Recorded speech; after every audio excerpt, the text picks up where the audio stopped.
Es muy difícil hablar después de Joanny. Es como recitar después de Lorca, ¿no? Y ella está contando una historia que mi generación tiene muy presente. Hace muchos años yo leí el verbatim de un encuentro de Fidel Castro con intelectuales cubanos o artistas, en cuya locución Castro les explicó que fuera de la revolución nada, dentro de la revolución todo. Y allí había un poeta al que ha hecho alusión Joanny, Virgilio Piñera, que le dijo al comandante: tengo miedo. Yo creo la primera información revolucionaria que atacó a Fidel Castro en el momento en que parecía, tanto probablemente en algunas zonas de Cuba y del mundo, que la situación cubana residía como una bofetada de realidad y, en cierto modo, también de poesía.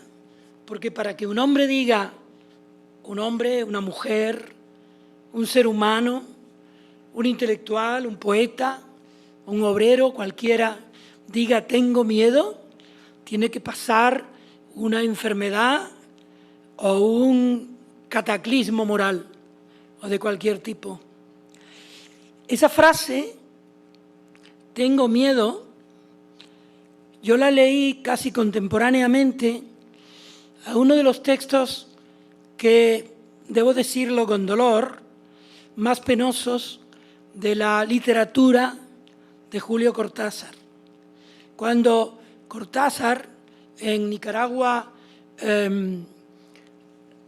¿cómo era? Nicaragua violentamente dulce, explica que en efecto tenía razón Fidel Castro y que la revolución tenía que defenderse aún con las armas que exigía Stalin para su propio país. Yo, luego de leer este texto de Cortázar, no paré de leer a Cortázar. Seguí leyendo Rayuela, seguí leyendo sus libros, releyéndolo y admirando su literatura. Pero pensé siempre que si una persona a la que le dedicamos nuestro homenaje literario era capaz de creer aquello que él subrayaba, ¿qué no creerían los que no tenían tanto interés en confrontar la literatura, la poesía, la creación con la verdad de las mentiras? Y esta era una mentira. Yo conocí hace muchos años, en el año 74, a Guillermo Cabrera Infante, que ya estaba exiliado en Londres. También fue expulsado de España, donde Franco consideró que tenerlo era afrentar a Fidel Castro, precisamente. Fidel Castro, como me recordaba ayer Joanny, o a lo mejor no fuiste tú, y me equivoco, dedicó 3 días de duela, el franquismo, tras la muerte de Franco, porque Franco, siendo gallego y siendo ambiguo también en las postrimerías de la Guerra Mundial, cuando iba perdiendo Hitler, siendo tan ambiguo, fue capaz de mantener esa ambigüedad también para expulsar a Guillermo de Miriam Gómez, del suelo español. Cuando yo conocí a Cabrera Infante, en 1974, Guillermo estaba mudo. Había perdido, a causa del nervous breakdown producido por los remedios contra su depresión, había perdido la capacidad de hablar. Y su mujer, Miriam, me auxiliaba a interpretar sus silencios. Luego ya Guillermo recuperó la voz y a lo largo de los años se hizo locuaz, generoso y alegre, como en uno de los grandes libros de la historia de la literatura en lengua española o cubana, que fue Tres tristes tigres.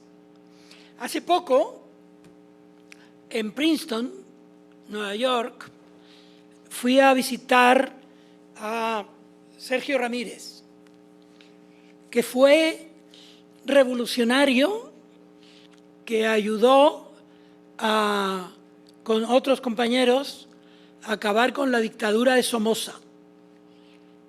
Ahora Sergio Ramírez es un exiliado de Nicaragua. En aquel momento que lo vi en Princeton, estábamos almorzando en el comedor de los profesores, porque él allí es hasta el 15 de este mes profesor. Le pregunté que cómo se encontraba. Sergio es muy callado, tiene hasta los ojos callados. Y estuvo un rato pensando, mirando hacia abajo, con esa mirada que parece huir del miedo, de aquel miedo del que hablaba Virgilio Piñera. Y finalmente me dijo: ahora, Juan, tengo añoranza de España. Los seres humanos siempre buscamos una patria. Esa patria no tiene por qué tener banderas o ser banderas convencionales, como las de los barcos o las invisibles de los aviones. Esas banderas van muy adentro y no se ponen de manifiesto, sino cuando tú miras a los ojos, a los que perdieron su bandera y buscan el reflejo de otro país que le dé cobijo, mientras dentro de ellos mismos la bandera inalienable del lugar en el que fue feliz, o revolucionario, o poeta, o escritor, o arquitecto, o profesor de gimnasia, o conductor de autobús, fue el lugar que te mantuvo seguro de que estabas firme sobre una patria simbólica, moral.